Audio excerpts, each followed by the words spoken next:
বেগুনের যে কোনো রেসিপি আমার খুব পছন্দের, তাই ঠাকুরবাড়ি রান্নার এপিসোড 3-তে আজ বেছে নিলাম বেগুনের একটি পদ, বেগুনের ঝাল পোস্ত।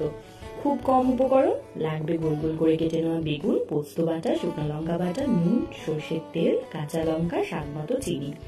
একটা কড়াই চিনি বাদে সব দিয়ে বেগুনটাকে ভালোভাবে মাখিয়ে নিতে হবে। তারপর শিল ধোয়া জল দিয়ে দিলাম যতটা পরিমাণ লাগবে। একদম ধিমে আঁচে কড়াই গ্যাসে বসিয়ে 7-8 মিনিট রাখতে হবে।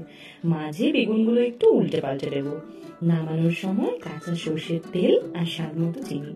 যতটা ভালো লাগবে ভেবেছিলাম তার থেকে অনেক ভালো লেগেছে গরম ভাতে। জাস্ট লাভ ইট। বানিয়ে দেখো, ভালো লাগলে সাবস্ক্রাইব করে যেও। টাটা।